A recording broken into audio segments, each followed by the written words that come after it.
એ રીતે જ એનું રિપીટેશન કરવાનું. ઓમ સહનાવવતુ સહનૌ ભુનક્તુ સહ વીર્યં કરવાવહૈ તેજસ્વિનાવધીતમસ્તુ મા વિદ્વિષાવહૈ. ઓમ શાંતિ શાંતિ શાંતિ.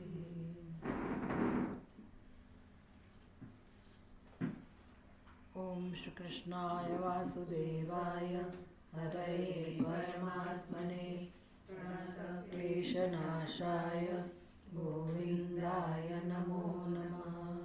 गुरुर्ब्रह्मा गुरुर्विष्णु गुरुर्देवो महेश्वर गुरुरेव परं ब्रह्म तस्मै श्री गुरवे नमः. मूकं करोति वाचालं पंगुं लंघयते गिरिं यत्कृपातमहं वन्दे परमानन्दमाधवम्. श्रीमद् भागवत एकादश स्कंद 7वां अध्याय अवधूत उपाख्यान.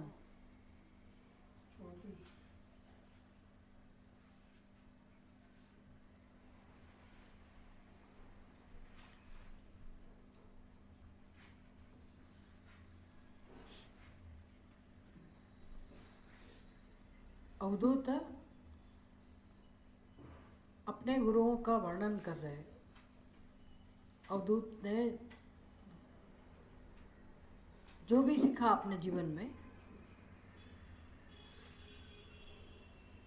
यदु राजा को उत्तर देते हुए अवधूत जी कह रहे कि हे राजन, एते में गुरवः चतुर्विंशति आश्रिताः शिक्षावृत्तिभिः एतेषाम् अन्वशिक्षा मिहात्मनः. हे राजन, मैंने इन 24 गुरुओं का आश्रय लिया था और उन्हीं से शिक्षा ग्रहण करते हुए मैंने इस लोक में अपने को सुशिक्षित किया है. मतलब जीवन में शिक्षा प्राप्त करना एक महत्वपूर्ण बात है. विवेकी मनुष्य अपना जीवन ऐसे व्यतीत करता है कि कुछ न कुछ सीख के जाए, अच्छी अच्छी चीज़ें जो अपने भले के लिए हो, अपने कल्याण के लिए हो. सीखने का मौका सबको मिलता है. ऐसा नहीं कि गुरु हमारे सामने आए, हम अगर सीखने की वृत्ति वाले हैं, सीखने के स्वभाव वाले हैं, तो हमारे आसपास जो भी है वहाँ से हम कुछ न कुछ सीखते रहते हैं. मधुमक्खी भी शिक्षा देती है. हम देखेंगे पशु पक्षी के पास से भी वो शिक्षा ग्रहण करते हैं, इसलिए उसको भी गुरु कहते हैं. तो ये जीवन में सभी के लिए जो उपलब्ध है, सभी के लिए संभव है, ऐसी शिक्षा की बात अवधूत जी कर रहे हैं.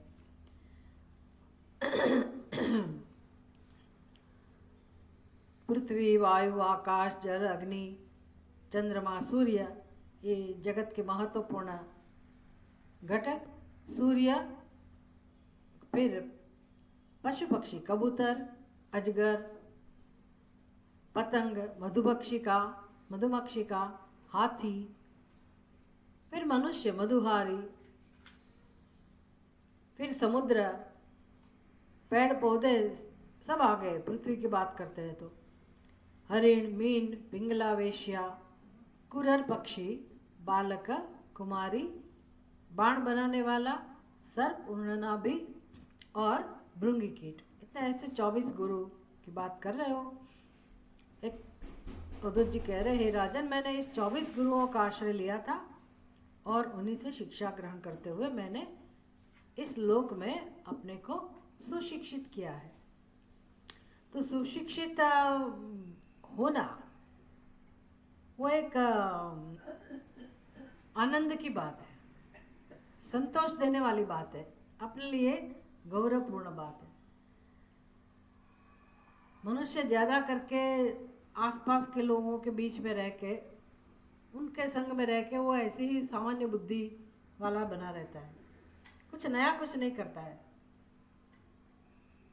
आहार, निद्रा, भय और मैथुन, जो पशु पक्षी जिस प्रकार की प्रवृत्ति करते हैं ऐसी ही प्रवृत्ति में मनुष्य रत रहता है। पढ़ाई लिखाई करे तो भी उसका प्रयोजन यही है कि कैसे हम भौतिक उन्नति करें। तो ठीक है, पशु पक्षी में भौतिक उन्नति नहीं है, लेकिन भौतिक उन्नति किस लिए है? करना क्या है? वही आहार, निद्रा, भय और मैथुन, प्रवृत्ति तो वही रहती है। भौतिक उन्नति करने के बाद भी उसमें हम दूसरों का भी नुकसान करते हैं, हम खुद का भी नुकसान करते हैं, ये व्यक्ति को पता नहीं है।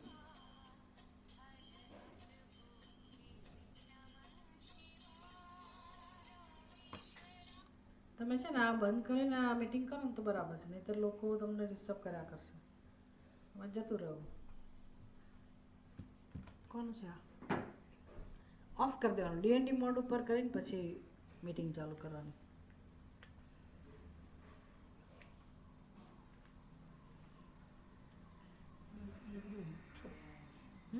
મ્યુટમાં કરીએ છીએ બધું બંધ થઈ જાય પછી ના થાય, બધું બંધ બંધ બધું ના થાય.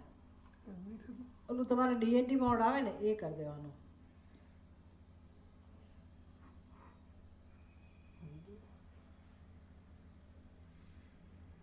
કઈ નહીં, અત્યારે તો હું જોઈ લઈશ. પ્રયોગો કરીશ.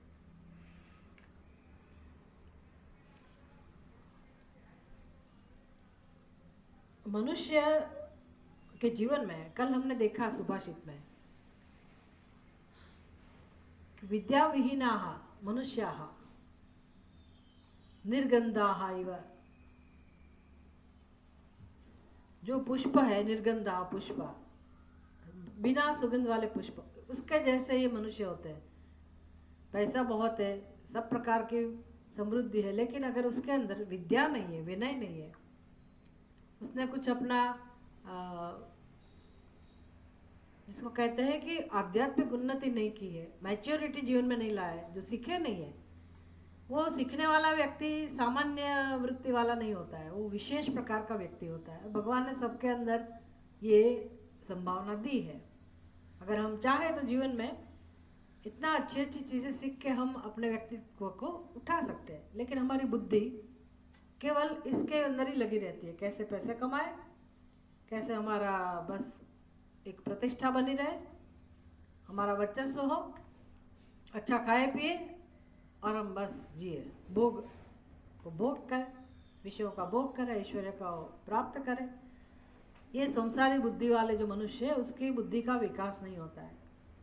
चाहे कितने भी पढ़ाई कर ले, कितने भी पैसे कमाए, बाहरी दिखाओ कितने कैसा भी हो, लेकिन वो व्यक्ति का जो अंदर भगवान ने अच्छी अच्छी चीज़ें रखी है, जिसके कारण व्यक्ति अपना जीवन में परम आनंद की प्राप्ति कर सकता है. मोक्ष की बात नहीं कह रही हूँ मैं, मोक्ष नहीं, लेकिन उच्च कक्षा का व्यक्तित्व, अपने आप में गौरवान्वित व्यक्तित्व, जिससे खुद को अपने नॉलेज से, अपनी विद्या से, अपनी सूझबूझ से संतोष मिले, आनंद मिले और किसी की हेल्प भी कर सके, ऐसा व्यक्तित्व बहुत कम लोगों का, बहुत कम लोगों. उसमें भी आध्यात्मिक उन्नति तो जूझ बहुत ही कम लोगों को नसीब होती है.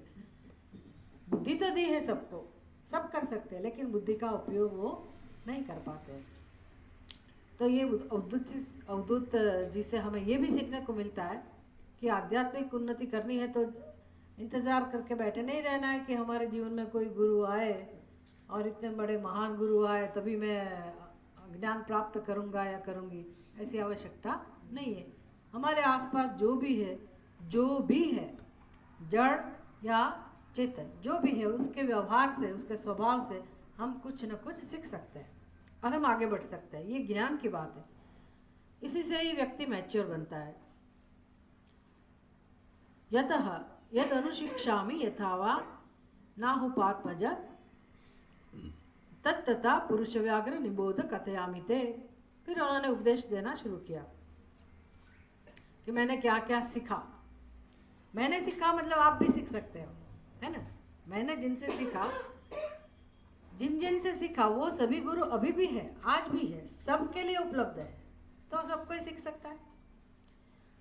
तो किससे सीखा? सबसे पहले पृथ्वी देवी की बात कर रहे हैं कि मैंने पृथ्वी से क्या सीखा, भूमि से क्या सीखा. भूतैः आक्रमणमपि धीरः देववशानुगैः तद्विद्वान् न चलेत् मार्गात् अन्वशिक्षं क्षितेः व्रतम्। अन्वशिक्षम मैंने ये सीखा। क्षितेः व्रतम, भूमि देवी का जो व्रत है, भूमि देवी का जो विवेक है, उनका जो स्वभाव है, पृथ्वी देवी का, उनसे मैंने ये सीखा। क्या सीखा? पृथ्वी पर नाना प्रकार के आघात होते रहते हैं, उत्पात होते रहते हैं, किंतु वह सदा समभाव युक्त और शांत रहती है। हमें ये सब समझ में नहीं आएगा कि पृथ्वी कहाँ प्रतिभाव देगी। हमारे ऊपर कोई आक्रमण करे, आघात करे तो हम रिएक्ट करेंगे। पृथ्वी देवी क्यों नहीं करती है? तो हमारे पास जवाब है, पृथ्वी जड़ है, इसलिए नहीं करती है। लेकिन ऐसा है नहीं, पृथ्वी जड़ नहीं है। दिखता है जड़ है, लेकिन वो पंच महाभूत में से एक परिबल है और देवता है। भगवान विष्णु तो उनको अपनी पत्नी समझते हैं। तो हमारे लिए जो माता है पृथ्वी, उसके ऊपर जितने भी प्रहार होते रहते हैं, आघात होते रहते हैं, उत्पात होते रहते हैं, लेकिन पृथ्वी देवी सभी प्राणियों के ऊपर समभाव रखती है और धैर्यपूर्ण अपना व्यवहार करती है, शांत रहती है, सहन करती है। दैव माया से प्रेरित प्राणी यदि कष्ट भी पहुंचाते तब भी विद्वान को चाहिए कि वह अपने मार्ग से विचलित न हो। तो ये उपदेश किसके लिए है? विद्वान के लिए। तो हम कहाँ विद्वान हैं? हमें कहाँ जरूरत है उपदेश? हम विद्वान नहीं है। ऐसी बात नहीं है। विद्वान मतलब बुद्धिमान। बुद्धिमान मनुष्य मतलब जो अपने जीवन का महत्व समझते हैं कि जीवन दुख सहन करने के लिए नहीं है। जीवन में दुख अनिवार्य है, दुख तो होगा ही, सबको होगा, होता ही है। कोई बताया नहीं बताया, लेकिन दुख तो वास्तविकता है, दुख तो होगा ही। विवेकी मनुष्य इसको कहते हैं जिसको पता है कि दुख का कारण क्या है। प्रारब्ध अपने दुख का कारण है, वो ठीक है, लेकिन हम जानते हैं मूलभूत दुख का कारण क्या है? स्वरूप का अज्ञान जो सबके अंदर है। प्रारब्ध किसी का अच्छा भी हो सकता है, किसी का बुरा भी हो सकता है। बुरा प्रारब्ध है तो दुख है, वो अलग बात है, लेकिन अच्छा प्रारब्ध वाला जिसका है उसको दुख नहीं होगा, लेकिन उसको भी दुख है क्योंकि अज्ञान है। अज्ञान के कारण आज प्रारब्ध अच्छा है, लेकिन मरना तो है ही, ऐसे दुख तो अनिवार्य है। वृद्धावस्था तो सहन करनी पड़ेगी। और मैं अपने आप को जो जीव समझती हूँ, उसका अल्पता का दुख, अपूर्णता का दुख, परवशता का दुख तो सबके भाग्य में है। तो दुख तो है जीवन में, लेकिन दुख सहन करके आप जीते रहो और फिर मर जाओ, ये जीवन का उद्देश्य नहीं है। विवेकी मनुष्य को इसको कहते हैं जिसको पता है कि जीवन में दुख इसलिए है कि अज्ञान है, और दुख किसी को नहीं चाहिए। दुख क्यों सहन करना जब स्वरूप है ही नहीं? दुख स्वरूप में दुख है ही नहीं तो दुख क्यों सहन करना? तो क्यों सहन करना पड़ता है? अगर अज्ञान के कारण सहन करना पड़ता है तो बुद्धिमान मनुष्य, विवेकी मनुष्य अपना जीवन, इसका उपयोग किसके लिए करेगा? अज्ञान की निवृत्ति के लिए। इसको विवेकी कहते हैं, उसको विद्वान कहते हैं। भले उसने आत्मज्ञान प्राप्त ना किया हो, लेकिन उसको जीवन का ध्येय पता है कि सारी दुनिया कुछ करे ना करे, लेकिन मुझे अपने जीवन में ये काम करना है। मेरी बुद्धि में जो स्वरूप का अज्ञान है उसको मुझे दूर करना है। भगवान ने मुझे उसके लिए जन्म दिया है, सबको उसके लिए जन्म दिया है, लेकिन सबको पता नहीं है। हमें कृपा, ईश्वर कृपा से, गुरु कृपा से कुछ हमारे होंगे पूर्व के पुण्य, इतना पता चला है कि अज्ञान दूर करना है। ये महान कर्तव्य है, मुख्य कर्तव्य है जीवन में। इसीलिए विद्वान क्या करेगा? जीवन में अगर प्रतिकूलता आएगी तो भी सहन कर पाएगा। वो उसमें अपनी शक्ति का उपयोग नहीं करेगा कि दुख को दूर करो, वो मूल काम में लगा है। अगर उसके जीवन में भी उत्पात होते रहते हैं, कोई उसके ऊपर प्रहार करता है, कष्ट पहुंचाता है कोई भी प्राणी मनुष्य, तो समझता है कि उसका कारण भगवान की कोई इच्छा होगी या मेरा कोई प्रारब्ध होगा। मुझे मुख्य काम क्या करना है? अज्ञान की निवृत्ति, और सभी सामर्थ्य अज्ञान की निवृत्ति में ही लगाना है, नहीं कि वो व्यक्ति को जो कष्ट पहुंचा रहे उसका बदला लेने के लिए। तो मैं क्या करूं? कोई कष्ट तो पहुंचा ही रहा है, मैं करूं क्या फिर? क्या उपाय है? नहीं नहीं, तितिक्षा, तितिक्षा भूमि देवी से सीख रहे हैं हम कि हमारा अभी जो इस वक्त हमारे पास क्या उपाय है? सहन करना। तो सहन करने का गुण हमें अपनाना पड़ेगा पृथ्वी देवी से। वो सहन कर रही है तो वो किस प्रकार से सहन कर रही है? सहन करना मतलब ये नहीं कि मैं बस चुपचाप किसी का प्रतिकार नहीं करूं, बैठी रहूं, कुछ करो ही नहीं, रोते रहे हम, ऐसा नहीं। पृथ्वी देवी सहन करती है और जो कष्ट पहुंचाते हैं उसको भी आधार देती है, समभाव से व्यवहार करती है। हम बोलना बंद कर देंगे, देखना बंद कर देंगे, है ना, जो कष्ट पहुंचाते हैं उसके प्रति हमारा यही प्रतिभाव होगा। लेकिन पृथ्वी देवी जैसा बनना है तो सहन करना है, बुद्धिपूर्वक सहन करना है, विवेक के साथ बिना प्रतिकार किए सहन करना है, और राग द्वेष जो अपने अंदर है उससे हमें मुक्त होना है। तो तितिक्षा, तितिक्षा क्या है वो समझना पड़ेगा। तो गीता समझाती है तितिक्षा गुण क्या है। तो तितिक्षा का अभ्यास करके हमें अपने आप को मजबूत बनाना है। तो विद्वान को चाहिए कि वह अपने मार्ग से विचलित न हो। नहीं तो क्या होगा? अगर हम तितिक्षा नहीं अपनाएंगे, सहन नहीं करेंगे, तो क्या होगा? विचलित हो जाएंगे। विचलित हो जाएंगे मतलब सत्संग छोड़ दिया, श्रवण छोड़ दिया, पूजा पाठ छोड़ दिया। क्यों? क्योंकि कहाँ, भगवान तो देखता ही नहीं है, ये लोग मुझे इतना परेशान कर रहे हैं, मेरे जीवन में ये है वो है, कंप्लेन।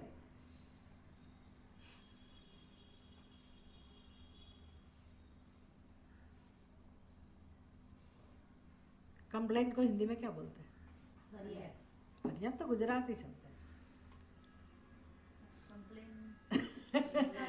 शिकायत, शिकायत, फरियाद भी चलता है लेकिन वो गुजराती है। जीवन उसमें ही जाता है। भगवान के पास हम बस यही, फिर हमारे कष्ट हम प्रकट करते रहते कि भगवान मेरे जीवन में शांति नहीं है, इतना मैंने सबकी सेवा की तो भी मुझे बदले में यही मिला। दुखी होते रहते हैं। तो हमारी शक्ति उसमें व्यतीत हो जाती है, हम अपने ध्येय से चलित हो जाते हैं। अच्छा, अभी आगे कहा, जिनकी सारी चेष्टाएं सर्वदा दूसरों के लिए है और संपूर्ण संपत्ति केवल परोपकार के ही लिए है, ऐसे तत्व जीवन में है, जगत में है, जिनकी सारी चेष्टाएं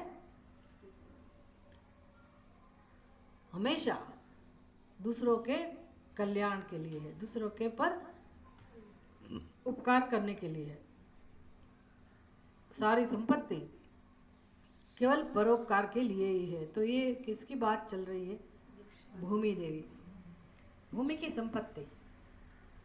तो वृक्ष भूमि की संपत्ति है, पर्वत भूमि की संपत्ति है, समुद्र भी भूमि की संपत्ति है, अनाज, औषधि, अन्न भूमि की संपत्ति है। तो फल फूल जो भी है भूमि की संपत्ति है। वो किसके लिए है? परोपकार के लिए। साधु को चाहिए कि उन पर्वत और वृक्षों का शिष्य बने। मतलब हमें साधु को, साधु मतलब ये गेरुआ वाले साधु नहीं, वो तो साधु है ही, लेकिन जिसका चित्त, जिसका हृदय सरल हो, स्वच्छ हो, भला हो, ऐसे मनुष्य को साधु कहते हैं। साधु बनना पड़ता है। भगवान ने तो सबको साधु बनाया है, भगवान ने सबका हृदय स्वच्छ बनाया, लेकिन हम ऐसे जीवन जीते हैं ना, और यही एक ही जन्म थोड़ा है, अनेक जन्म से हम इस विश्व में आते हैं, जाते हैं, अपना जीवन जीते हैं। हर एक जन्म में हम ऐसा ऐसा कुछ सीखते हैं। क्या सीखते हैं? कुछ अच्छा सीखा तो कब का कल्याण हो गया होता। लेकिन इतना कष्ट है, हमारा व्यक्तित्व इतना जटिल बन गया है, इसका कारण क्या है? भगवान ने ऐसा व्यक्तित्व नहीं बनाया, हमारा स्वभाव भगवान ने नहीं बनाया। हमारा स्वभाव किसने बनाया? हम नहीं बनाया, ध्यान नहीं रखा है, बस हमको जो लगा ऐसा व्यवहार कर दिया। तो धीरे धीरे रोज रोज ऐसा व्यवहार करने से हमारा स्वभाव ऐसा बन जाता है। उसके पीछे एक ही कारण है, केवल एक ही कारण है, स्वार्थ। स्वार्थ को पूर्ण करने के लिए व्यक्ति माता पिता के साथ भी गलत व्यवहार करेगा, उधर भी असत्य का आचरण, कोई भी संबंध क्यों ना हो, घर के अंदर भी असत्य अगर कोई आचरण करता है तो क्या इसके पीछे कारण होगा? स्वार्थ।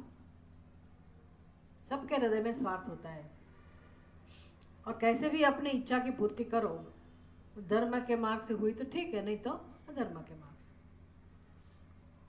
फिर उसमें ज़्यादा कोई व्यक्ति विचार नहीं करता है कि इसके कारण मेरा ही बुरा हो रहा है, मेरा ही स्वभाव खराब हो जाएगा और मुझे भी कष्ट उठाना पड़ेगा, ये व्यक्ति नहीं जानता है।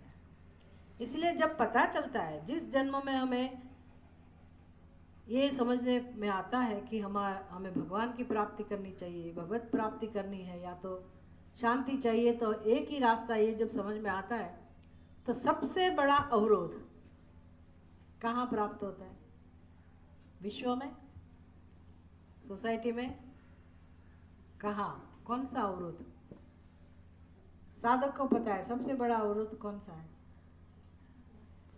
अपने चित्त की अशुद्धि, अपना स्वभाव। शांति नहीं मिलने का कारण क्या है? खुद का स्वभाव, गलत स्वभाव। जो भगवान ने बनाया है वो स्वभाव नहीं, हमने अपने आप गलती करके जैसे व्यवहार किया, जैसे कर्म किया, फिर तो कर्म का फल भी मिलेगा, और हमारा ही अभ्यास हमारा स्वभाव ऐसा बना देगा। अब हमें आत्मा का दर्शन करना है, आत्मा का ज्ञान प्राप्त करना है, परमात्मा की प्राप्त करनी है, तो रास्ता कौन सा है? बाहर से तो रास्ता जाता नहीं है भगवान की तरफ। भगवान को पाना है तो रास्ता कहाँ से? अपने अंदर से ही है ना, अंदर ही बैठे भगवान। बीच में कौन आ रहा है? हमारा ही स्वभाव, और हमने उसके लिए कभी कोई भी जन्म में काम नहीं किया है। इसलिए सरल बनना, सहज बनना, स्वच्छ हृदय बनना बहुत बड़ी बात है, बहुत बड़ी बात है। लेकिन उसके लिए बहुत कष्ट सहन करना पड़ेगा, लेकिन वही आध्यात्मिकता है। भगवान को तो यही पसंद है। भले हम तीर्थ यात्रा ना करें, यज्ञ याग आदि ना करें, हम भूखे ना रहे, लेकिन ये काम तो करना ही पड़ेगा। वो भी करो, आपको अच्छा लगता है वो भी करो, लेकिन ये तो करना ही पड़ेगा। मुख्य रास्ता तो यही है। तो कैसे सीखे हम? परोपकार से। जब स्वार्थ हमारे हृदय में है, स्वार्थ ही हमारा आश्रय है, और हमें आगे जाना है, आध्यात्मिक उन्नति करनी है, भगवत प्राप्ति करनी है, मोक्ष प्राप्त करना है, तो ये गुरुओं से क्या सीखना है? स्वार्थ को दूर करें। स्वार्थ को दूर करने का उपाय क्या है? क्या उपाय है? आपके घर में अभी तो एक ही बच्चा होता है, एक बच्चा भी होता है, वो बहुत बड़ी बात है। लेकिन जब पहले के ज़माने में 2-3 बच्चे थे, तो माँ बाप क्या सिखाते थे हमेशा बचपन में कि भी ये चॉकलेट दिया है, तुमको अकेले नहीं खाना है, बांट के खाना है, देना ही है दूसरों को। तो यहाँ तो किससे सीखने की बात है? पर्वत को आपका गुरु बनाइए, वृक्षों को आपका गुरु बनाइए, तो उनसे क्या सीखेंगे? पहले ही कह दिया कि ये संपूर्ण संपत्ति पृथ्वी देवी की, उसका व्यवहार दूसरों के लिए है। तो वो स्वार्थ का हमारे लिए जो व्यवहार है उसका नाम है स्वार्थ, दूसरों के लिए जो व्यवहार है उसका नाम है परोपकार। तो वृक्ष हमेशा सब कुछ देता है, फूल भी देता है, फल भी देता है, सुगंध भी देता है, छांव भी देता है, पत्ते भी देता है औषधि के रूप में, सब कुछ देता है। वृक्ष का काम है देना, पर्वत का काम है देना, गाय का काम है देना। प्रकृति में जो भी तत्व है वो नियमित रूप से देते ही देते हैं। बस देने का एकमात्र व्रत है, उसको कहते हैं परोपकार। तो स्वार्थ को दूर करने का उपाय क्या है? परोपकार। अब क्या देते हो वो इम्पोर्टेंट, वो भी महत्वपूर्ण है। वैसे जो भी उठा हमारे पास है वो उठा के दे दिया, ऐसा नहीं। किसको किस समय क्या देना चाहिए, कैसी चीज़ देनी चाहिए, वो भी अक्ल होनी चाहिए। साधुओं के पास जाते हैं, कभी मंदिर में जाते हैं, कभी यहाँ, तो एक अपना नियम बना लिया कि मंदिर में देना है या तो कोई ब्राह्मण को देना है तो वो सस्ती वाली सुपारी, सस्ती वाली धोती वो उठा के हम दे देते, और अपने अपने लिए खाने के लिए बड़ी वाली सुपारी। तो ये ये बुद्धि नहीं चलेगी इसमें। ये कहाँ से आ गया हमारे अंदर पता नहीं, कि देने के लिए तो बस ऐसा ही तुच्छ, अपने लिए अच्छे अच्छे फल लाते हैं, और किसी को देना है तो जैसे तैसे लारी में उठा के 2-3 दे दिया कि बस देना चाहिए, दे दिया। ऐसी बुद्धि नहीं चलेगी। लोग तो बोलेंगे नहीं, एक तो आपको शोभा भी नहीं देता पहली बात, लेकिन खुद को संतोष होना चाहिए, अपने आप को एक गौरव होना चाहिए कि हम क्या काम कर रहे हैं। तो ऐसी बुद्धि जब तक नहीं आएगी तब तक हमारे अंदर परोपकार की भावना नहीं आ सकती। फिर तो हमारा स्वभाव परोपकार बन जाएगा तो पूछना ही क्या। फिर तो हमारे हृदय में आनंद ही आनंद होगा, प्रेम ही प्रेम होगा। लेकिन रास्ता कहाँ से शुरू होता है? परोपकार से। तो आप सीखिए, साधुओं को चाहिए कि उन पर्वत और वृक्षों का शिष्य होकर उनसे परोपकार करना सीखे। अभी 39वां श्लोक।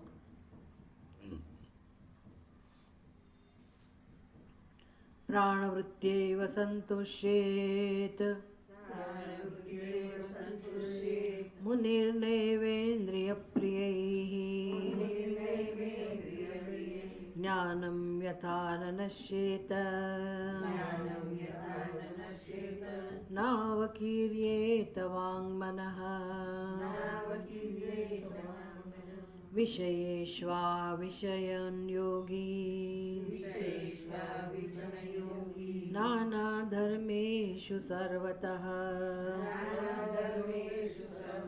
गुणदोषव्यपेतात्मा न विसज्जेत वायुवत् पार्थिवेष्विह देहेषु प्रविष्टस्तृणाश्रयः तद्गुणाश्रयः गुणेन युज्यते योगी गन्धैर्वायुरिवात्मदृक्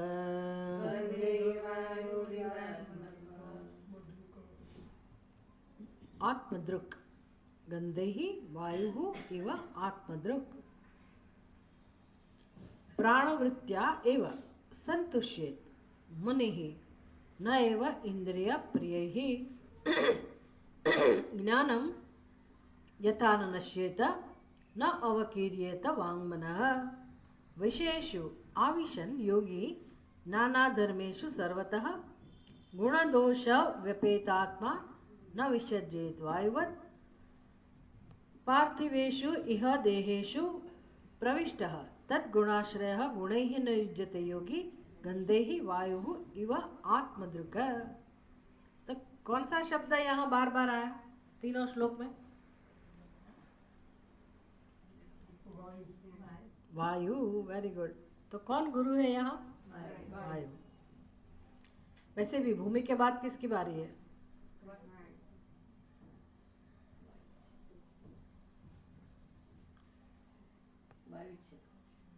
भूत ही, हाँ, पृथ्वी वायु वैसे शुरू हो, पृथ्वी वायु, सेकंड इज वायु। वो श्लोक आपको साथ में रखना पड़ेगा। पहले कौन गुरु थे? भूमि, पृथ्वी, अभी वायु। वायु कैसे व्यवहार करता है।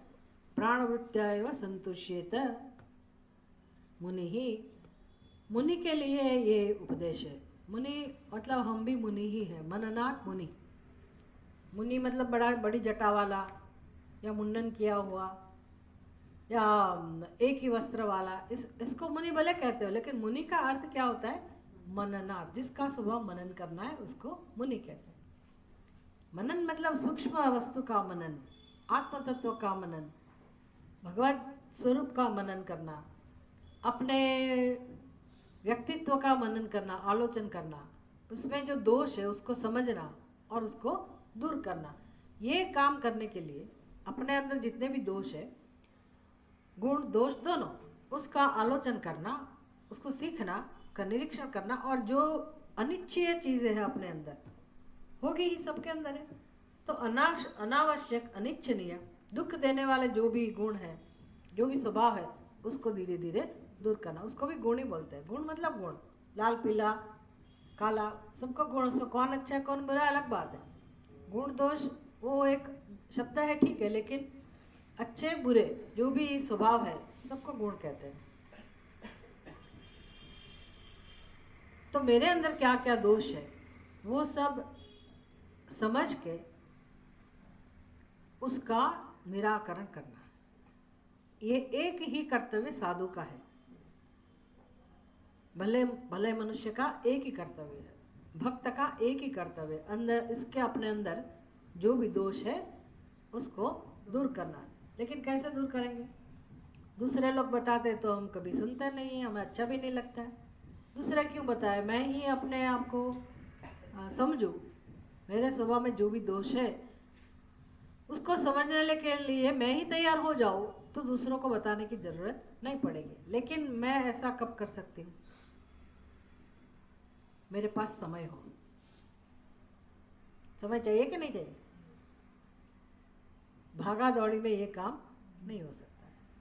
केवल विषयों की प्राप्ति के लिए हम जो अपने कर्म करते रहते हैं, प्रवृत्तियां करते रहते हैं, उस बीच में इसके लिए कभी भी मनुष्य को समय नहीं मिलता है।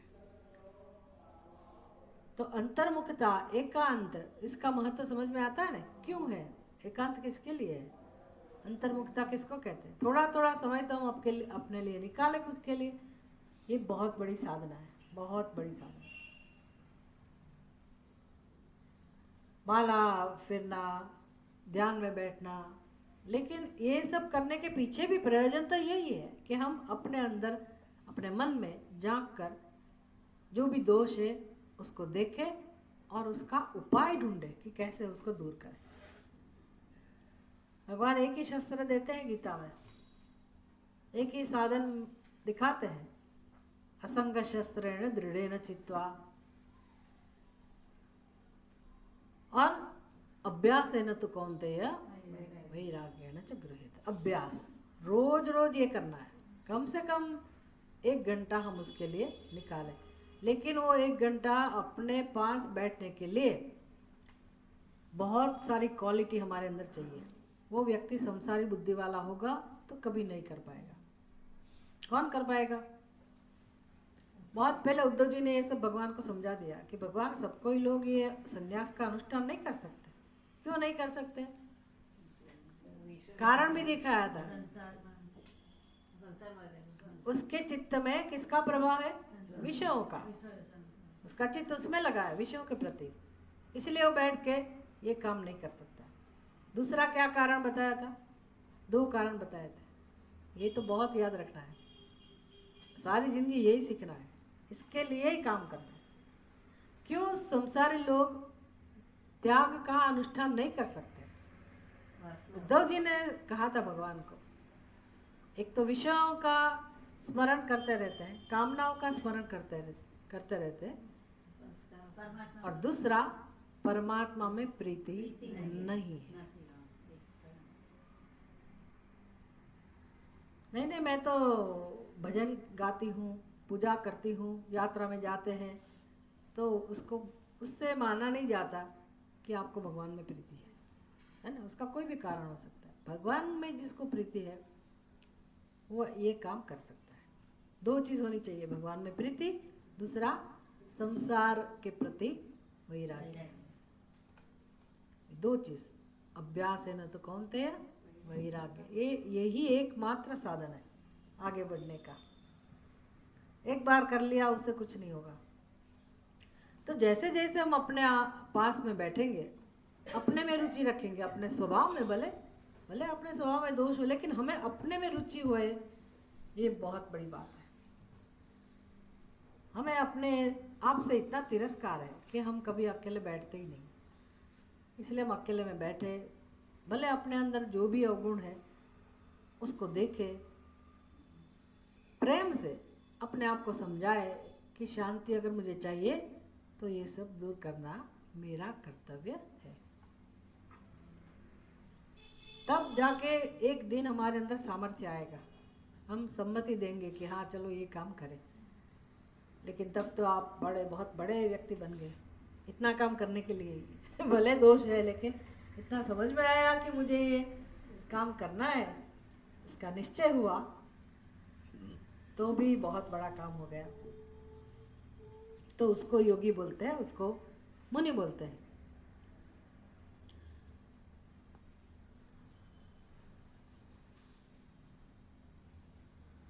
प्राणवायु जैसे केवल आहार मात्र की इच्छा रखता है। अभी ये दृष्टांत कुछ विचित्र है, मतलब तत्व ज्ञान से जुड़ा हुआ भी है, सूक्ष्म चिंतन भी है कि प्राण कैसे व्यवहार करता है हमारे अंदर।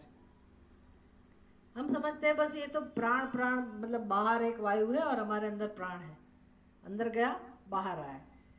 एक प्राण नहीं है, हम तो 5 प्राण जानते हैं, दूसरे लोग नहीं जानते, हम जानते हैं कि 5 प्राण है। एक ही प्राण का 5 विभाग हुआ है। किस प्रकार से? एक प्राण बाहर जाता है, एक प्राण अंदर जाता है, प्राण अपान, दूसरा व्यान, पूरे शरीर में जो घूमता रहता है, फैलता रहता है, व्यान, जिसके कारण हम सारी चेष्टाएं कर सकते हैं। फिर समान, समान क्या करता है? जो भी भोजन लिया, अंदर जो भी रासायनिक क्रिया हुई और भोजन के रस हुए, उसको समान रूप से बिना राग द्वेष से सभी अवयवों तक पहुंचाना, ये किसका काम है? समान वायु का। फिर उदाहरण, मोटे मोटे उबासी आना, खांसी आना, आंख का ऐसे पलकों का उठना,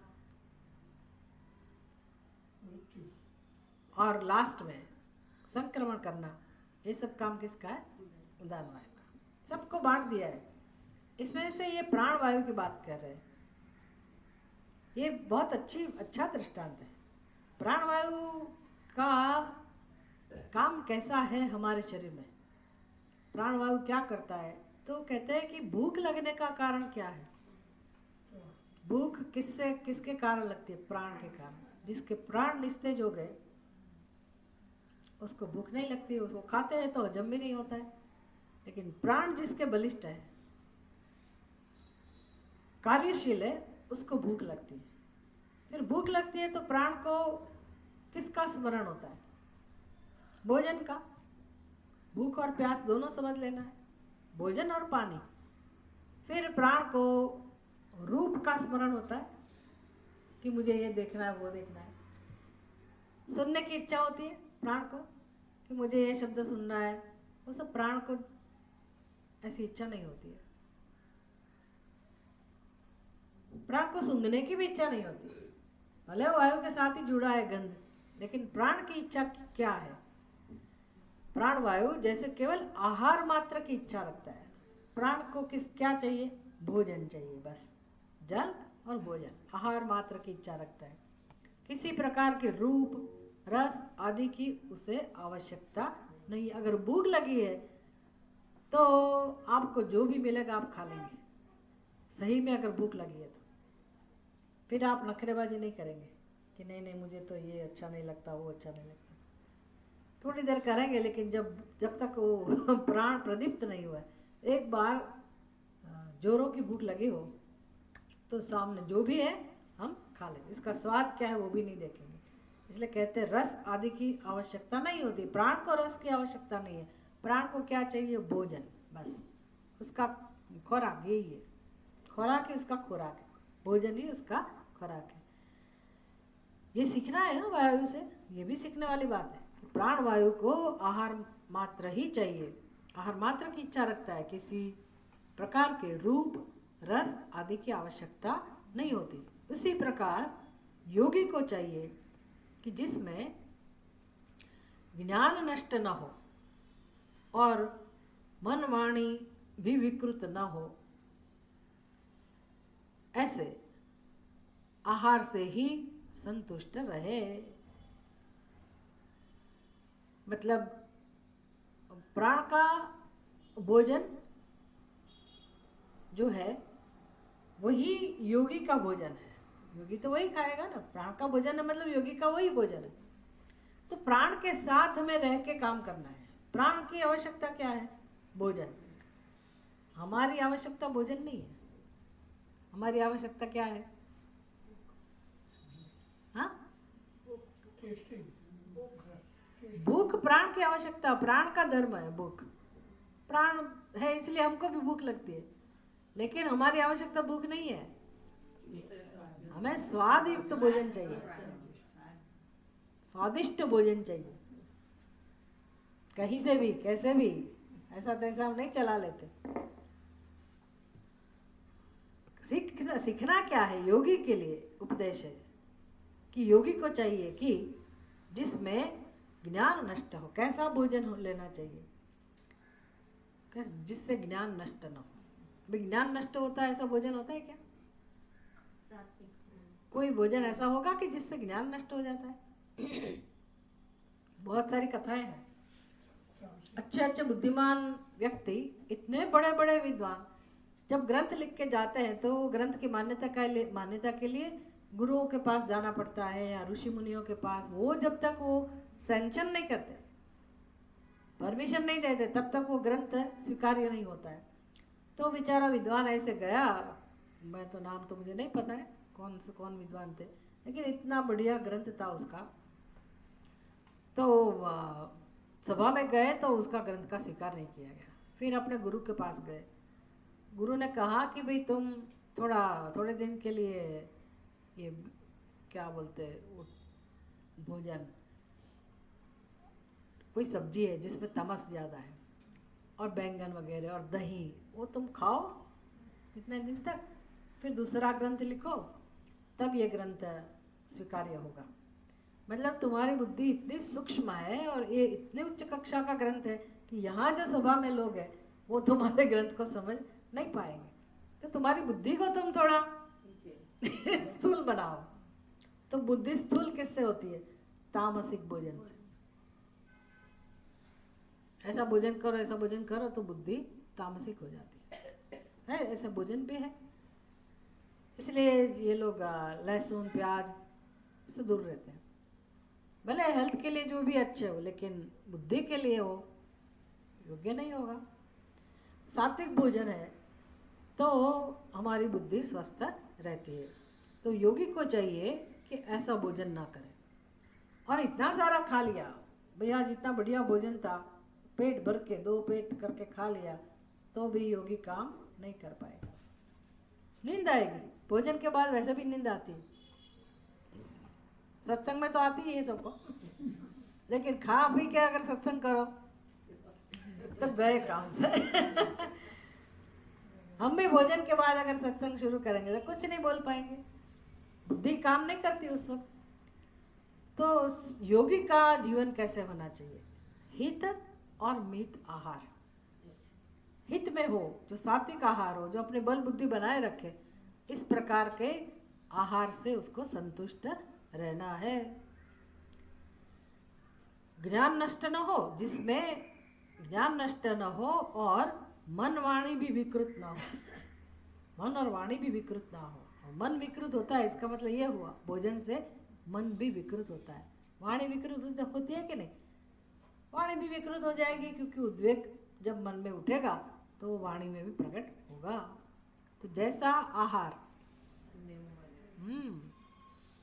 अन्न ओढ़ करके जो भी खाया आपने, वही वाणी में प्रकट होगा। व्यक्ति क्या खाता है वो उसके व्यवहार से प्रकट हो जाता है। पशु पक्षियों को पता चल जाता है। हम अगर मांसाहारी है तो पशु पक्षी जो मांसाहारी नहीं है, शाकाहारी पशु पक्षी, उसको पता चल जाता है, उसको डर लगता है हमसे।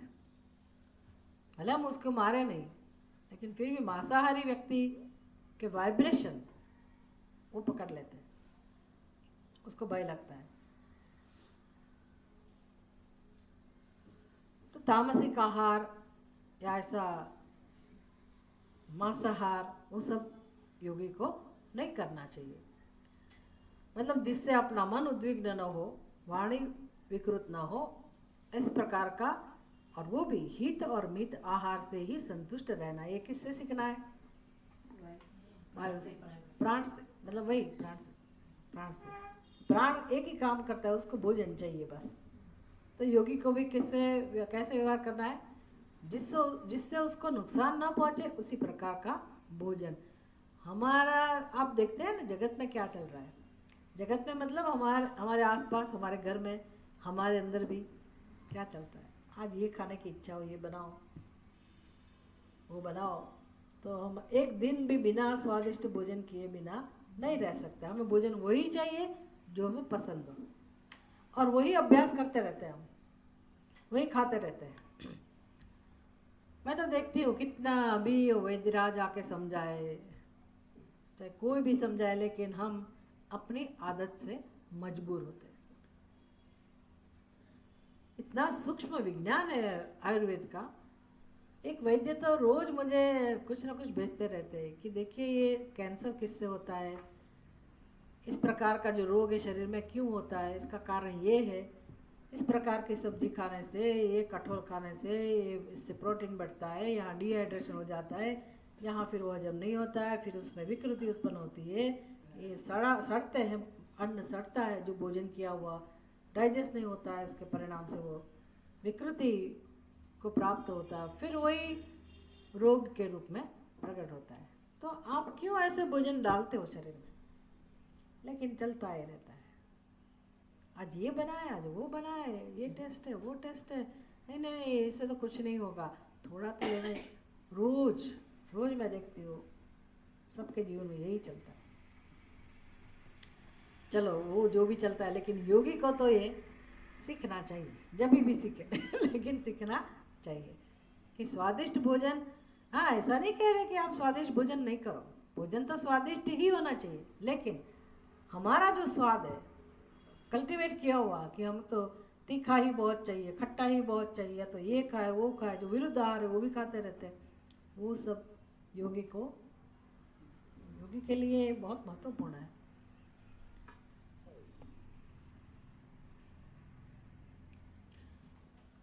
मतलब रसना आदि इंद्रियों को प्रिय लगने वाले। रसना आदि मतलब क्या? रसना मतलब जीवा, जीवा को तो भोजन प्रिय है, समझ में आता है, स्वाद तो रसना को ही चाहिए ना, लेकिन ये ऐसा दिख रहा है ना इसलिए मुझे नहीं खाना है, ऐसा भी होता है ना। देखने, जो भोजन देखने में अच्छा नहीं लगता वो भी हम नहीं खाते। तो आदि मतलब ये आंखों से भी आपको नहीं दिखता है तो उसकी अच्छी स्मेल नहीं आ रही है, अच्छा उसका खुशबू अच्छी नहीं है, फ्लेवर अच्छी नहीं है, तो भी हम नहीं खाते हैं। तो ये सब नहीं करना चाहिए। एक तो ये शिक्षा प्राण वायु से सीखनी है। दूसरा, तथा बाह्य वायु सर्वगामी होता हुआ भी जैसे स्वरूप से सदा निर्लिप्त रहता है। मतलब बाह्यगामी विशेषु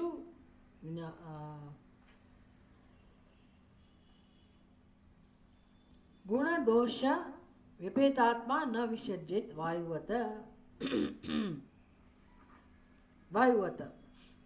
वायुवत मतलब लाइक वायु की तरह। तो दूसरा गुण क्या है वायु का? गुण दोष व्यपेतात्मा विशेषु आविशन योगी नाना धर्मेषु सर्वतः गुण दोष विपेतात्मा न विसर्जे वायुवत। बस इसमें तो इतना ही दृष्टांत दिया वायुवत, वायु की तरह। लेकिन क्या है वायु के गुण, कौन सा है? तो वायु का गुण एक ही है, वातनात वायु।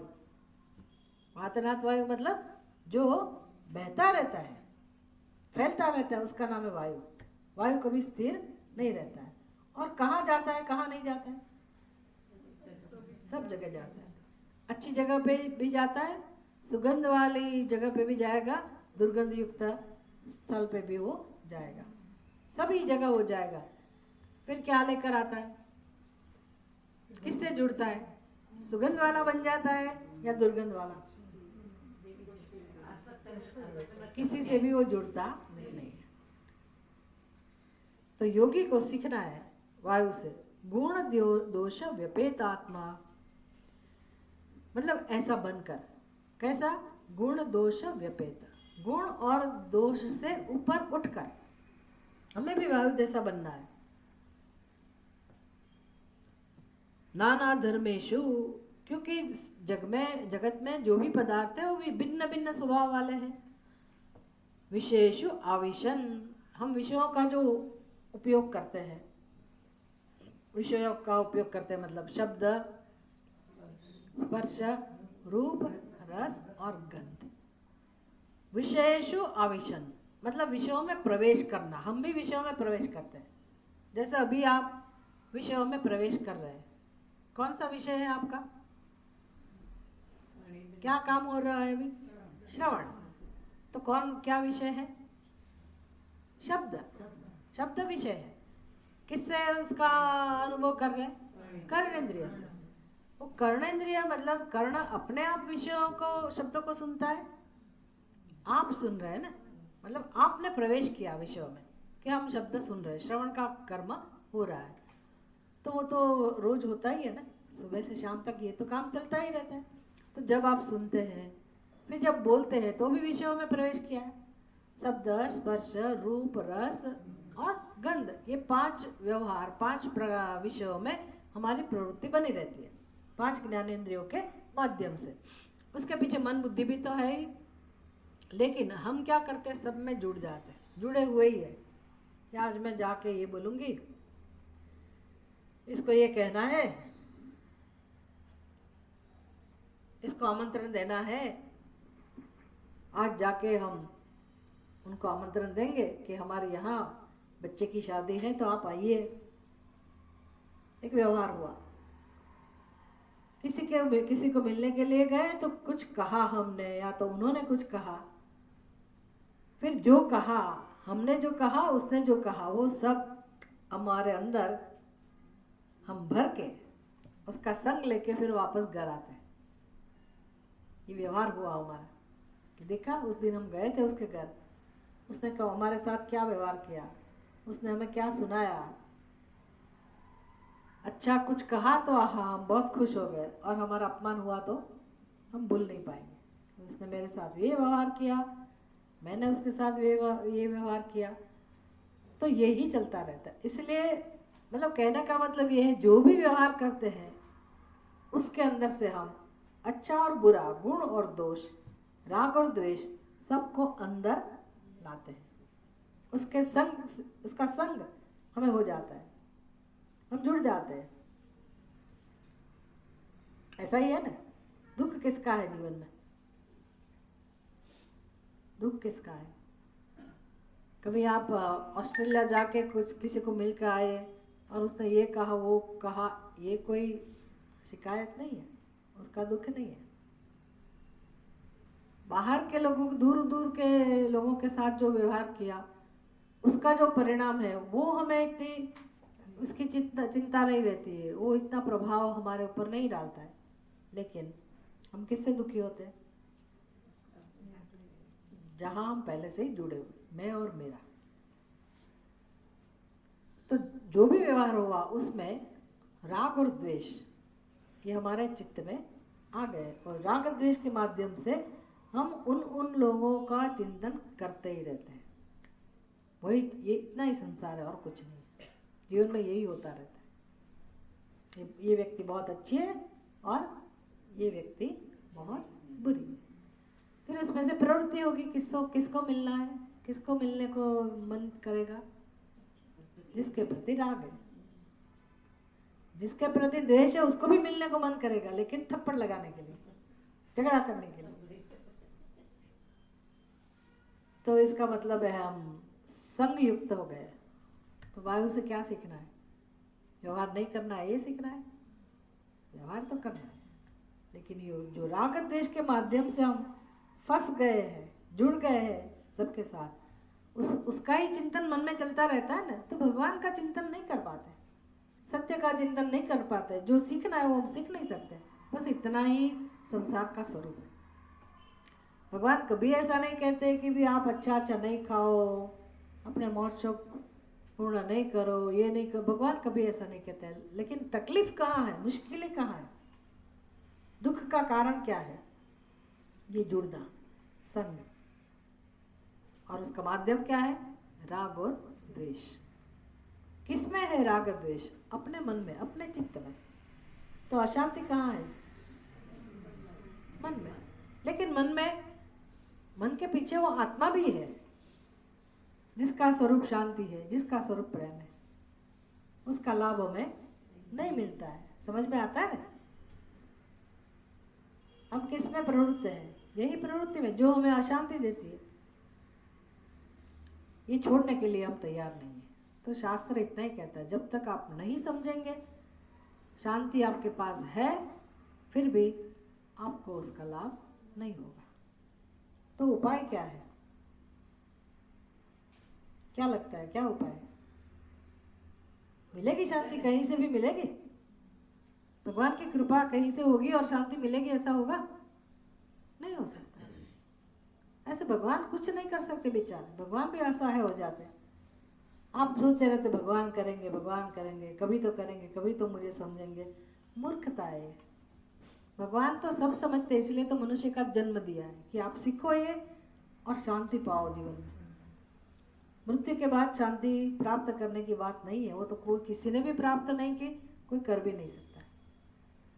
ये सब काम कब करना है? मृत्यु के पहले, मतलब बुढ़ापे में हम सत्संग करेंगे। मूर्खता है ना ये, मूर्खता है। अब हम किसको जाके कहें? कोई सुनने के लिए तैयार नहीं। अभी भी जिसको समझा रहे हैं वो भी छोड़ने के लिए तैयार नहीं है। तो वो तो बेचारे छोटे हैं, कैसे कैसे सुनेंगे, कैसे छोड़ेंगे? छोड़ने का मतलब क्या है ये समझ में आता है ना, कि कारण क्या है? हमारा ही चित्त इसमें फंसा हुआ है। और उसका कारण समझा रहे भगवान कि विषयों में हम इस प्रकार से भी प्रवृत्त होते हैं कि विषयों के जो भी गुण दोष है, अभी वो गुण दोष तो बाहर ही हुआ ना, हमारे अंदर तो है ही नहीं। प्रवृत्ति के द्वारा ही ये हुआ ना। जब मैं आपके पास आई, मैंने कुछ कहा, आपने कुछ कहा, अच्छा कहा तो राग के रूप में, बुरा कहा तो द्वेष के रूप में। और इसका ही महत्व है। और किसने कहा? भाई आप लोगों ने कुछ कहा तो ठीक है, मैं भूल जाऊंगी, लेकिन मेरे अत्यंत निकट के व्यक्ति ने कह दिया, बस वो तो मैं जीवन भर नहीं भूल सकती। और आजकल समाज में क्या क्या चल रहा है देख रहे हो ना? अतुल सुभाष वीडियो देखा? आप लोगों को कुछ पता ही नहीं होगा, नहीं सुना कुछ? कैसा पढ़ा लिखा व्यक्ति सुसाइड कर रहा है, क्या, क्यों सुसाइड किया? आप उसकी स्टोरी सुनो तो पता चलेगा। पराकाष्ठा है। क्या उसका, क्या कहे उसको? बेचारे, उसने सोचा कि शादी करके जीवन जिएंगे अच्छी तरह से, 5 साल भी नहीं हुए और ये सुसाइड करने की नौबत आ गई। और कितने सारे परिवार के सभ्य दुखी है। बस ये संसार का स्वरूप है, समाज का स्वरूप है। सब इसके भोग बनते रहते हैं, सब कहीं। तो जीवन में शांति कहाँ से आ सकती है? ये समझ में आना चाहिए कि शांति बाहर से क्यों नहीं मिलती है। एक्चुअली शांति के सिवा कुछ नहीं है। शांति ही शांति है, प्रेम ही प्रेम है, सत्य तो वही है। लेकिन किसी के बुद्धि में, किसी के चित्त में, किसके हृदय में शांति प्रेम का अनुभव नहीं है। और ढूंढते बाहर, कि सब लोग ऐसे हो गए, जगत ऐसा हो गया, वे हो गया, लेकिन मेरे अंदर क्या है इसकी मुझे कोई चिंता नहीं। बाहर जो भी है, लेकिन मेरे अंदर अगर सफाई हो जाए मेरे चित्त में, तो मुझे तो शांति मिलेगी, पक्की बात। थोड़ा कष्ट सहन करना पड़ेगा, क्योंकि बाहर के लोगों को पता नहीं है, वो तो जिस प्रकार से व्यवहार करना है ऐसा ही करेंगे। तो हम जितना हो सके उतना कम व्यवहार करें सबके साथ और अपना जीवन जिए प्रेम से। यही एक रास्ता है ना मुक्ति का। लेकिन रास्ता तो है, ऐसा नहीं है कि शांति नहीं मिल सकती, शांति तो मिल सकती है, मुझे समझना पड़ेगा। लेकिन मैं नहीं मानती, आजकल है ही कहाँ ऐसे गुरु जैसे, तो कोई लोग है ही नहीं, किसी को मान नहीं सकते। ठीक है, वायु से सीखो, पर्वत से सीखो, वृक्षों से सीखो, भूमि से सीखो। अगर उसमें भी दोष नजर आएंगे तो फिर तो कल्याण होने की संभावना है ही नहीं। न विसर्जित वायुवत, इसलिए गुण दोष व्यपेत आत्मा, राग देश जिसने दूर किया है, कर रहा है, ऐसे व्यक्ति को वायुवत विचरण करना चाहिए। न विसर्जित नाना धर्मेशु न विसर्जित, वो अनेक प्रकार के स्वभाव वाले जो भी विषय है, प्रवृत्ति, उसमें उसको संग नहीं रखना चाहिए।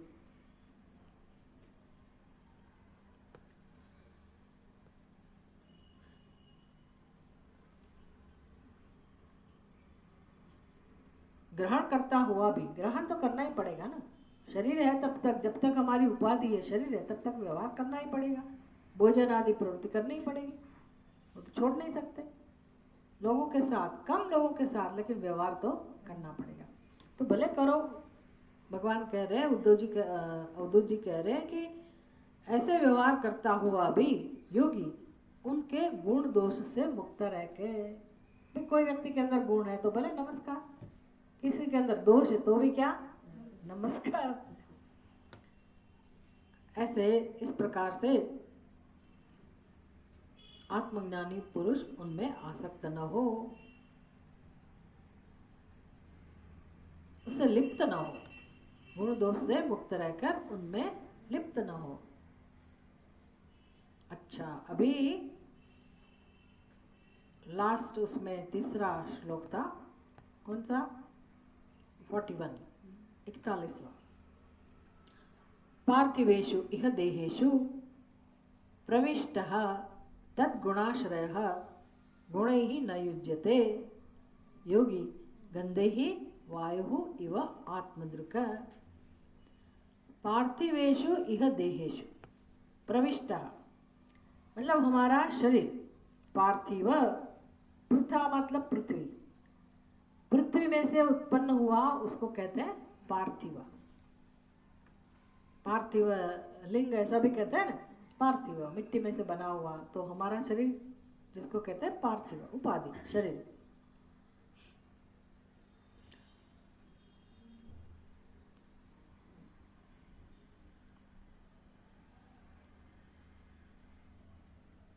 पार्थिव शरीर में रहने के कारण इसके गुणों का आश्रय होकर भी, मतलब इस उपाधि, पार्थिव उपाधि में भी गुण होंगे, गुण भी होंगे और दोष भी होंगे।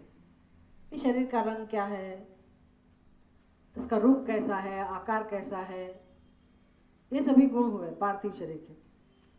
इसका वजन कितना है, तो भले इस शरीर का आश्रय हमें मिला है, उसमें कोई बात नहीं, ये तो घर है रहने का, लेकिन उसके अंदर जो गुण है, दोष भी है, उसका आश्रय होकर भी आत्मज्ञानी पुरुष उसमें आसक्त न हो।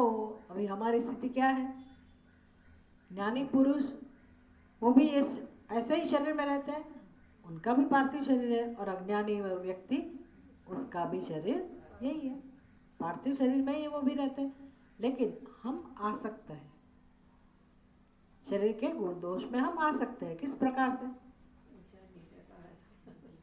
कहाँ से शुरुआत होती है आसक्ति की? हम जुड़ गए हैं शरीर के साथ। किस प्रकार? मैं शरीर हूँ, इसलिए मैं मनुष्य हूँ, फिर मैं स्त्री हूँ, मैं पुरुष हूँ, फिर बालक हूँ, युवा हूँ, वृद्ध हूँ, क्या कहते हैं इसको? जुड़े हुए हैं ना, संग है शरीर के साथ। शरीर तो कैसा है? ये घर किसके लिए दिया है भाई? हम घर का उपयोग किसके लिए करते हैं? रहने के लिए। फिर अगर इस घर में महम बुद्धि हो जाए तो फिर इसका अगर रंग खराब हो जाए तो मेरा रंग खराब हो गया। घर में टूट फूट हुई तो मैं क्या समझूंगी? मेरे अंदर टूट फूट हुई। तो ये घर और ये घर में क्या अंतर है? ये घर में और इस घर में क्या अंतर है? ये भी 5 महाभूत का है, ये भी 5 महाभूत का है। अंतर कहो तो ऐसा है कि ये हमने बनाया और ये भगवान ने बनाया। भले बनाया लेकिन है क्या? घर। जड़ घर है, मतलब घर है, भगवान का सर्जन है, अच्छा है, लेकिन घर है, साधन है, हमें रहने के लिए दिया गया। फिर इसका उपयोग करके व्यक्ति चला भी जाता है तो शरीर तो यहाँ रह जाता है। वो उसमें जो बस रहा है, व्यक्ति रह रहा है, वो तो घर छोड़ के खाली करके चला जाता है। तो हम भी चले जाएंगे कि नहीं चले जाएंगे? कि नहीं नहीं नहीं, वो तो दूसरे लोग चले जाते हैं, हम तो नहीं छोड़ेंगे। ऐसा है क्या? भगवान पूछने को आएंगे? पूछेंगे अभी कि अभी आपका खाली करो, ऐसा कहने के लिए आएंगे? नोटिस देंगे? देंगे?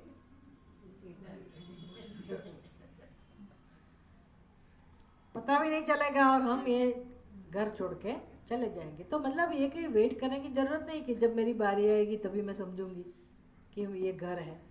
अभी भी हम समझते हैं कि नहीं, समझ सकते हैं कि नहीं कि ये शरीर क्या है? आत्मा का रहने का घर है। देहो देवालय प्रोक्तः जीवो देव सनातन। तो जीव तो देव है, परमात्मा है, लेकिन हम बुद्धू अपने परमात्मा स्वरूप को, उसका तिरस्कार करके इस जड़ शरीर को हम अहम कहते हैं। जो रहने के लिए जो मिली जगह उसको हम मैं कहती हूँ, मतलब उसका संग हो गया। फिर उसमें से मेरा विचार नहीं करते, क्योंकि सब लोग ऐसा कहते हैं इसलिए मैं भी करती हूँ। तो उसमें गलती क्या है? किसी को गलती समझ में आती है? नहीं आती। लेकिन परिणाम क्या है इसका? परिणाम क्या है? सारा संसार दुख। बेचारा जन्म मृत्यु तो कुछ नहीं है, ये तो भगवान ने दिया घर है ना, उसमें हम आए, उसको कहते हैं जन्म। और हम घर खाली करके जाते हैं, उसको क्या कहते हैं? मृत्यु। लेकिन बीच में जो संसार है वो सही में मृत्यु समान है, दुख रूप है। ये जन्म मृत्यु की कोई चिंता नहीं, वो तो भगवान ने अपने हाथ में रखा है, इसलिए अच्छा है। लेकिन अभी हमारे हाथ में जो है, हम क्यों दुखी होते हैं? क्योंकि हम ये गलती कर रहे हैं और ये हमें समझना नहीं है, और लगातार गलती करते जा रहे हैं सभी जन्म में, और उसको दृढ़ करते जा रहे हैं। तो परिणाम क्या मिलेगा? दुख, दुख ही दुख मिलेगा। इतना समझ में आ जाए ना तो भी कुछ अंदर काम होगा बुद्धि में कि मुझे कुछ करना चाहिए। सारी दुनिया भले कुछ नहीं करे, लेकिन मुझे इस गलती को सुधारना चाहिए। तभी समझना कि भगवान की कृपा हुई है। भगवान ने मुझे बहुत पैसे दे दिए, मकान दे दिया, बच्चे दे दिए, गहने दे दिए, सब संबंधी दे दिए, इसमें आपको भगवान की कृपा दिखती है, लेकिन वो कृपा नहीं है, मूर्खता है। वो संसारी को हम नहीं बोल सकते, क्योंकि पहले उसको चलो इतना ही बहुत है कि वो कम से कम भगवान को तो लाते हैं। रोते थे, उससे अच्छा है कि हाँ भगवान ने मुझे ये दे दिया, चलो भगवान हमारे पर खुश है। लेकिन भगवान खुश है तो कब समझना चाहिए? जब हमें ये भगवान के उपदेश में रस हो, जानने के लिए हम तैयार हो, आत्मा रूप में रहे भगवान को पहचानने के लिए जब हम तैयार हो, तभी समझना भगवान की कृपा हमारे ऊपर हुई है। तो अवधूत जी कह रहे हैं कि जिस प्रकार से वायु गंध का वहन करता हुआ भी, वहन तो करता ही है ना, अगरबत्ती जलाई हो उस कोने में तो यहाँ खुशबू आएगी, पड़ोस में कभी किसी ने कुछ किया तो भी यहाँ खुशबू आएगी, और कुछ दुर्गंध फैली कहीं पे तो वो दुर्गंध भी आएगी। तो कारण क्या होगा? हमारे तक खुशबू पहुँचने का कारण, दुर्गंध पहुँचने का कारण कौन है? वायु। तो गंध का वहन तो वायु ही करता है, लेकिन उससे लिप्त नहीं होता। तो हमारे शरीर में जो भी है गुण दोष उसका वहन हम करते हैं, वहन तो करना ही पड़ेगा, लेकिन उससे हम जो लिप्त हो गए, लिप्त होना मतलब क्या, मैं और मेरा, शरीर में अहम भाव, फिर ममत्व तो आएगा ही। ये हम ऑलरेडी जुड़े हुए हैं, नहीं जुड़ना चाहिए ऐसा उपदेश तो ऐसा ही होगा, लेकिन जुड़े हुए ही हैं तो क्या करें, ऐसा किसी का उपदेश हो ही नहीं सकता है कि आप मत जुड़ो, जुड़े हुए ही है तो करना क्या है, अभी संग छोड़ना है। मनोबुद्धि अहंकार चित्तानि नाहं न च श्रोत्र जिह्वे न च घ्राण नेत्रे न च व्योमो भूमि न तेजो न वायु चिदानंद रूपः शिवोहम शिवोहम। जो मैं नहीं हूँ वो भी सीखना है, जो है जो मैं हूँ वो तो अत्यंत आनंदपूर्ण है। चिदानंद रूपः शिवोहम, जब शिव ही मेरा स्वरूप है तो मैं क्यों उसको न जानूं, उसका अनुभव क्यों ना करूं, मेरी बुद्धि को क्यों नहीं समझाऊं। ये बुद्धि को समझाना बहुत बड़ी बात है। कोई अहंकार नहीं चाहता कि मैं गलत हूं, मैं अज्ञानी हूं, कोई अपनी समझ छोड़ना नहीं चाहता है, अहम भाव से मुक्त होना नहीं चाहता है। कौन हमारे अहंकार को छुड़ा सकते हैं, गुरु, केवल गुरु। ब्रह्मास्त्र गुरु के पास है। लोग कहते गुरु की क्या आवश्यकता है मोक्ष के लिए, अपने आप हम मोक्ष प्राप्त कर सकते हैं, चित्त शुद्धि के द्वारा हम अपने आप भगवत दर्शन कर सकते हैं, लेकिन मेरा अहंकार कोई नहीं छुड़ा सकता। अहंकार को मारने वाला गुरु ही होता है कि नहीं, इसीलिए गुरु का महत्व है। तो ज्ञानी को चाहिए, योगी को चाहिए, आत्मज्ञानी पुरुष को चाहिए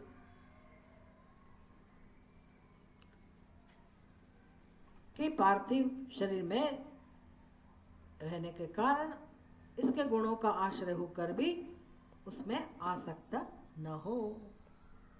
इस प्रकार से अवधूत जी कह रहे, इस प्रकार मैंने प्राणवायु से क्या सीखा, संयम, संयम सीखा। संयम मतलब कहाँ सीख, 3 श्लोक सीखे हमें, 3 श्लोक के द्वारा माध्यम से वायु देवता से हमने उपदेश दिया गया। पहला उपदेश क्या था, संयम। किस प्रकार से, प्राण वायु को केवल भोजन चाहिए, फिर उसको रंग रूप रस आदि में रुचि नहीं है। तो योगी को भी क्या चाहिए, भोजन चाहिए।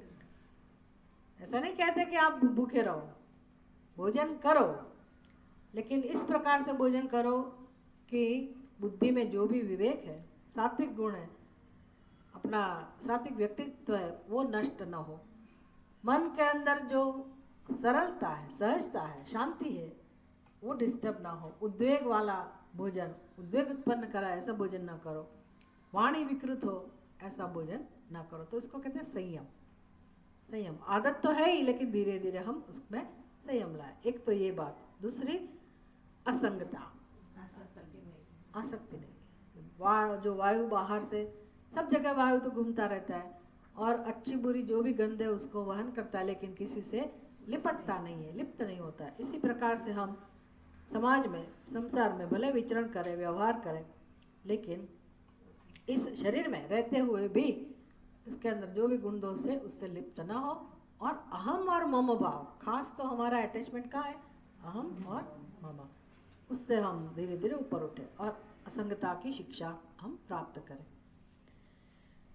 ओम पूर्णमदः पूर्णमिदं पूर्णात् पूर्णमुदच्यते पूर्णस्य पूर्णमादाय पूर्णमेवावशिष्यते। ओम शांति शांति शांति। हरि ओम। श्री गुरुभ्यो नमः। हरि ओम।